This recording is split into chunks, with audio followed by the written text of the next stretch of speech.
So they were stabbing another inmates at this point. I think it was 3 inmates that got stabbed that day. It's just so hardcore in there, bro. I don't know how you do it. How's it going, guys? It's Unasipi Uzwane Sbongo, obviously the founder of Sludge Underground and also drummer of Thorns of Ivory. At the moment, I have got Chyna The Artist. This is in fact an interview that was meant to be done by Uandile, but because of time, we had to just sort of just handle out of nowhere. So we've had Chyna on the podcast before, as you all know. So this shouldn't be anything new. We're just trying to catch up with him, find out what's been happening, and so on and so forth. I've asked Uandile as well to send me some of the questions that he might have had, but hopefully we can just have ourselves a really chill conversation, just catching up with the mates. And yeah, I think we should definitely jump into it, bro. How's things going? Bro. How have you been, man? Everything is going well. Everything's going good. The last time we saw you, you were not a father, and now you're a father of 2. Yes, sir. Fucking double blessing, bro. Hey, yes, that's sir. absolutely amazing, man. So how has fatherhood been for you? You know, how have you been adjusting? Has it had any impact on your music at all? Let me know. First things first, way to thank God for the blessing that He gave me. Yeah, bro. There's a lot that happened prior to me receiving this blessing. Yeah, bro. But on a personal side, I wouldn't like to share it here, but you'll probably hear it in the music. Yeah, bro. But nonetheless, dog, hey, bitch, one of my soldiers, bruh. I'm happy every time I'm with them. Every single time, bro. And I cannot thank my partner. I cannot thank my family for the support. I cannot thank God for this blessing that He's given me. And the change musically has been massive, even in my life, just personally as an individual, dude, as a guy, as a person, as a father. It's all new to me. Yeah, but we were expecting 1, we got 2, so it's a lot to adjust to. Yeah, well, it's a lot to adjust to. But all in all, we making it happen. We making it work. Yeah, well, music-wise, it has limited me in terms of especially gigging. Yeah, especially going to the studio and writing even, because I can't just now pick up the headset and write, speaker and then start writing when the boys are here. I got to be watching them. So that time also I needed to try and maneuver it somehow. Sometimes I write when I'm on my way to work. Sometimes I write when I'm like, I got an hour free at the office of Spani. Sometimes I write at home when the aunties maybe watching the boys. I'm like, let me just maybe write down 2 stanzas or something. But all in all, dog, it's been a big change, and I'm adjusting. I'm adjusting to it. I think it, if anything, it shows just how, your resolve and not, just giving up as an artist as well. Overall, being able to push all these years. What are some of the things that you went through leading up to that, and how did you sort of overcome them? With my partner, when we were trying, to have a child, we were both ready. And we were like praying for one, and eventually, she woke me up late at night like, yo, this is it. Damn, bro. This is it. I remember it was, I think the 22nd of September. Yeah, late at night. And she told me. Anyways, we went to the doctor I think like 2 days later, we went to the doctor. And the doctor was like, bro, I see 3 on the scanner. So we were like, whoa. What do you eat, bro? Like, whoa, what the fuck? Like what? Bruh, it was 3, dog. It was 3 on the scan. 3 in 1, bro. You aren't even playing. And we were planning for 1, so it was a big shock to us. We were totally shocked and scared, of the unknown. Yeah, for sure. So anyways, we went home just contemplating, bro, just having a lot of thoughts in our heads. And man, all in all, I think it was 2 months later, that's when we went to the doctor, or she went to the hospital. And did another proper scan there, and then they found out that there's actually 2. Okay. It's not 3 anymore. Yeah. So at the same time we were sad, but at the same time we were happy that at least 2 are living strong. Their heartbeats are strong and whatnot. For sure. But even prior to that day, before we were trying for this one, there was actually a time when she told me that, hey, I think I could be, well, I am. Prior to this, prior to us getting the twins. Yeah. And unfortunately, it happened that it was a freak accident. Okay. And we lost that one. Yeah. Well, we lost that one, and I thank my partner as well for like being so strong. Yeah. And so brave. For sure. Because she opted that we go for counseling. Okay. We went for counseling, and everything that we went through there, everything we spoke about, we poured our hearts out, and I think it made us strong in the relationship. For sure. And it brought us together. And I think a few months down the line, that's when we like tried again. And then then now it was like boom. Just because you lost that one doesn't that mean we're blessing for sure. So yeah, man, it was like a big turn and a big eye opener. Yeah. In terms of like shit, dog.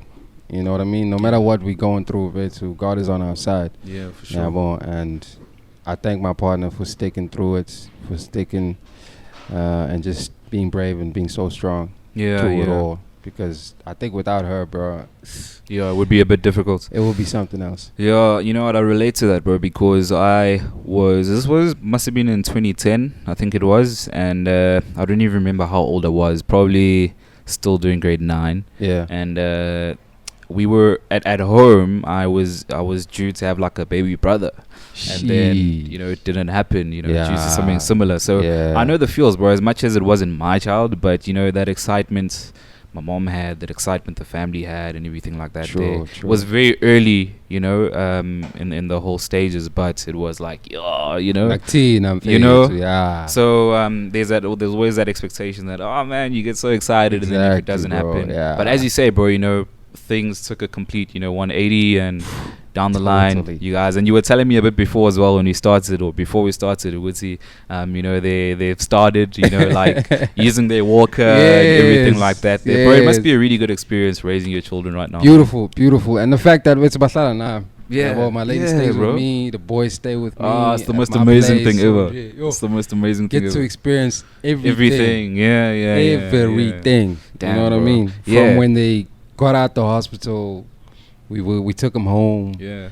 Till now, they're 8 months. They just turned 8 months this past Tuesday. Wow, bro. So it's amazing to see, and the way that time flies by so quickly. Oh, bro, I'm telling you. I can't even remember when they were like 2 months old, bro. Just now they're gonna be 7 years old. You know what I mean? Trust me. Like, yes, it happens. It's like time just flies. Yeah. But it's absolutely amazing, just finding out that fatherhood side and just seeing, some of the adversity you went through, being able to overcome that, and now, you're making music. Has it changed? I know that it's changed the way that you approach making music, because you have to make time and find gaps and such. Yeah. The actual content itself, has it changed any of that there?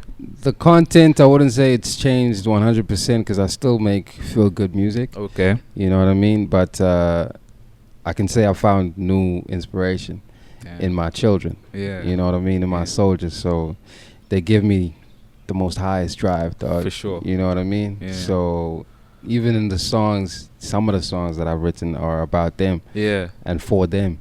Yeah, well, so you hear the growth. You'll hear the growth, and you'll also hear the passion in it, and you'll hear the joy as well. Because I think the last time we put out music was last year. Yeah. Early last year. Okay. Manga Pussies. Yeah, so and how was that received?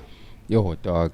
We dropped I Wonder, the EP last year, early 2023, bro. That was a beautiful project. Even Illuminati was on. Yeah, it was on that one. He was on that intro. It was actually taken. The segment was taken from the interview that we did back then. Last interview we did. For sure. Yeah, well, so it was a beautiful project. I ain't gonna lie, dog. Yeah, I ain't gonna lie. There was some banger songs on there. Couple of favorites from Abantwanga Pande. Even a couple of favorites from my side. Even my partner's got like a favorite on that joint. Damn, bro. Yeah, well, so it was a beautiful project, and we wanted to also try and step it up a bit. Yeah, okay. Because ever since I moved to Durban, I've been hearing some really dope artists. Yeah. And at the same time, I've been influenced by them. Okay. And inspired by them. Yeah, well, especially when it comes to Amachitambe, so that mix even neck For sure. Neslung in their songs. So I picked that up, and some of the guys were like, "Yo, brah, Okay. you good, but maybe you should try." Yeah, well, Add some vernac in there. add some vernac in your joints like that there. Who are some of these artists that you speak of, bro, that you look up to here in Durban? I gotta shout out Poster Boy. Oh, yeah? My boys. I gotta shout out. They actually sent you a shout out, son. We did an interview with Keegan. Yes. And I gave him like an ultimatum. Was it the Keegan episode? I gave him an ultimatum. So. Yeah, I think it was that one too. Was like if you had to create an event and you had Chyna The Artist. And I forgot who I put you against. I think it was Pig. Huh? Pig. Yeah, it was Pig. Yeah. Oh, okay. Now I remember. Yeah. And I think he said Pig. Yeah. But I think he still has massive respect for you because the way that he was speaking about you and such. Shout out to Postable, man. So with how much I tell you to absolutely first and foremost, I gotta say Poster Boy. Okay. Peg, one of them. Captain 95. I don't know if you know Captain 95. Not familiar. Not yet. Edgecombe, if I'm not mistaken. All right, yeah. About Celestial Mind compared to Oskindi that is now coming up. Yeah. And more. Who else is actually in Durban doing the most? P-Dog. Yeah. Flower Snakes. Yeah, Chris Snakes, Yeah, Chris Snakes. Yeah, for sure. I bought them guys there. I listen to them joints to their songs. Yeah, more whenever they putting out some content with on the net. So and in terms of me now trying to put even neck a bit in my stuff. Yeah. I listen to Lamachitara Cool a bit, especially on Celestial or Oskindi or Captain 95. So I was like, okay. I was reluctant, I ain't gonna lie, bro. Because I've never done it before. For sure, Bro. So even my other producer, Sludge, was like, bro, just try it. Just try it, you know. Yeah. Ain't gonna hurt. So anyways, luckily, there was one in particular, I was like, you're gonna try it on this on needs that thing. This needs that. So I tried it on there, and dog, the way it came off. Damn, bro. So I can't wait for the people to hear it. It's a smash. Give me dates, bro. Like, when is that gonna be releasing? Do you reckon? I spoke to Zwan Vets, and we were like hoping to drop it April 5. Yeah. But since there's one joint that I had to send him. Yeah. And then there's like a couple of skits that I sent him as well that they're supposed to add on there. Are these VNs that like people send you? No. These are not VNs, bro. These are my kids. All right. This is me playing with my kids or nice, like bro.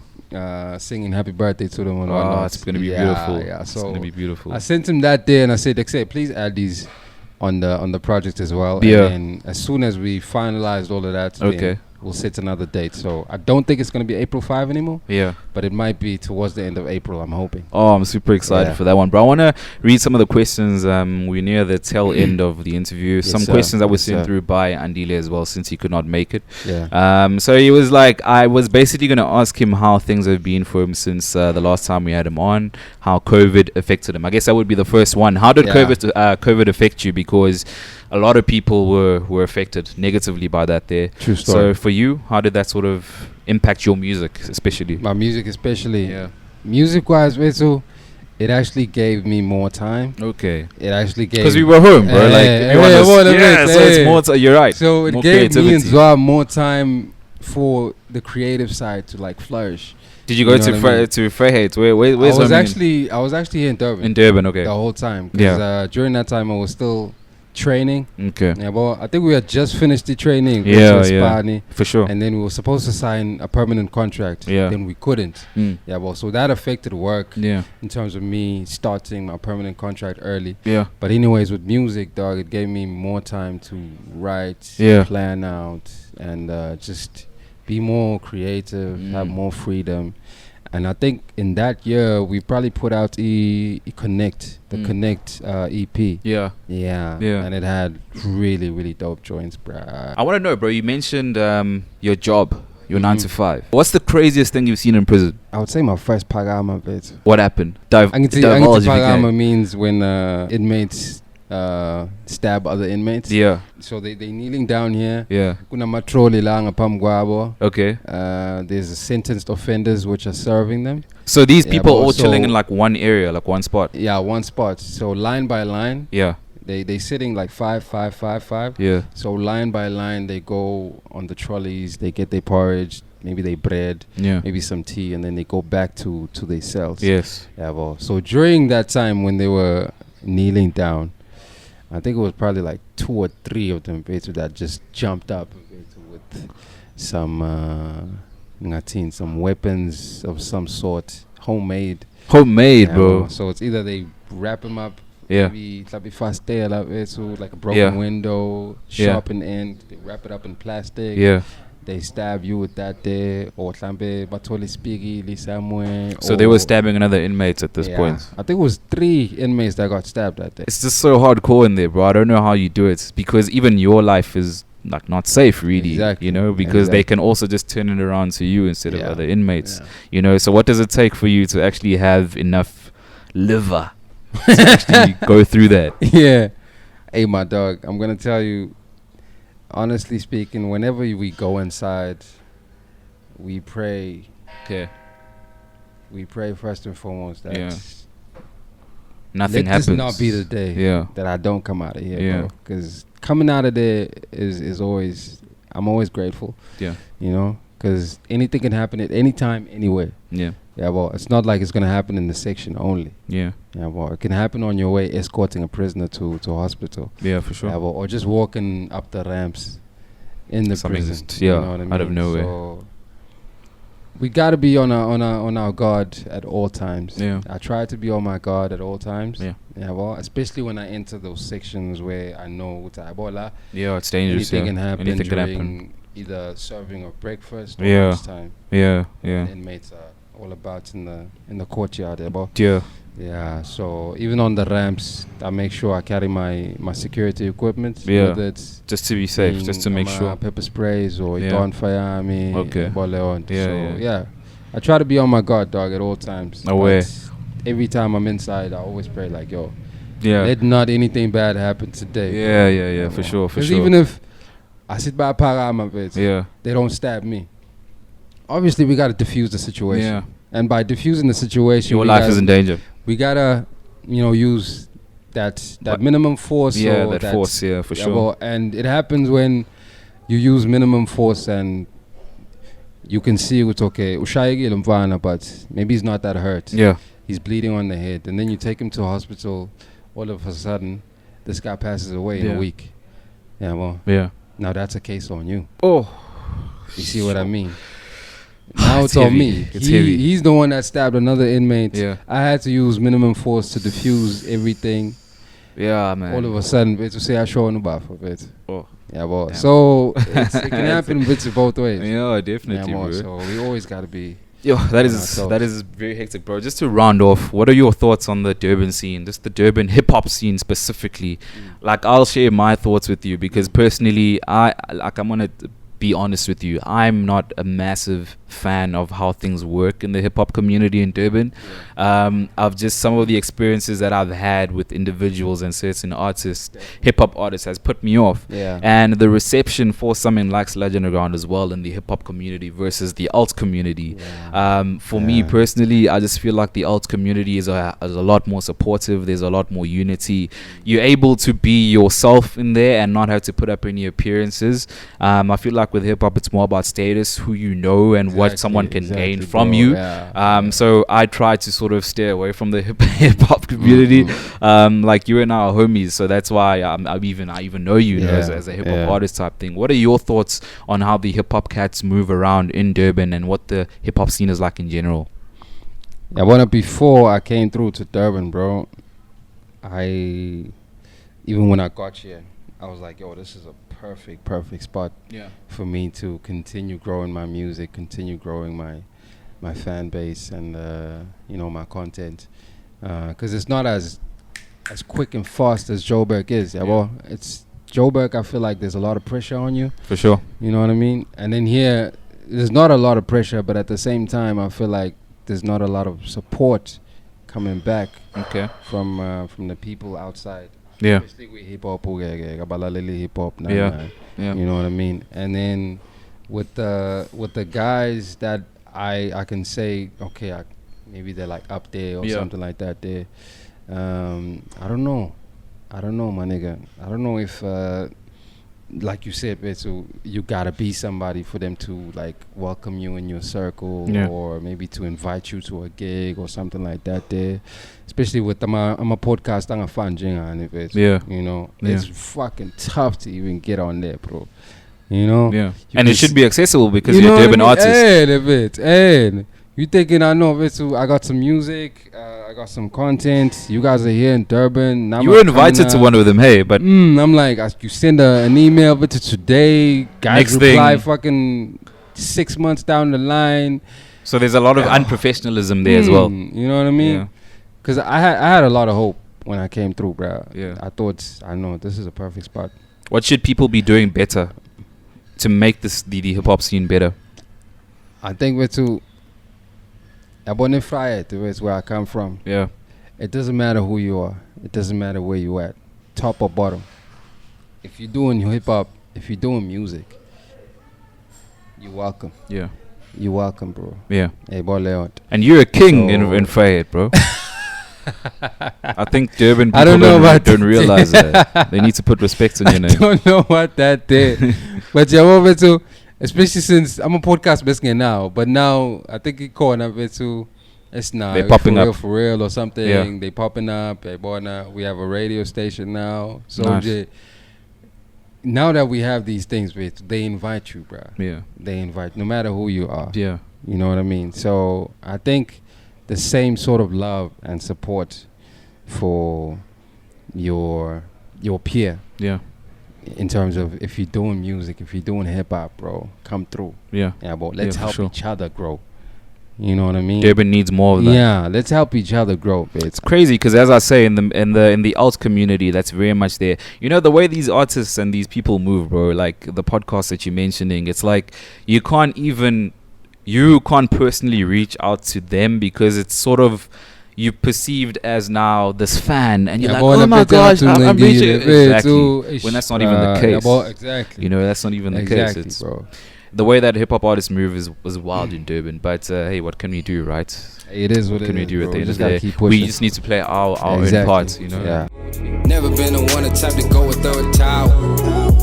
Nah. And if I do it now, you gon' make me out like a coward. Hey, well, I just wanna be remembered as a good dude, baby.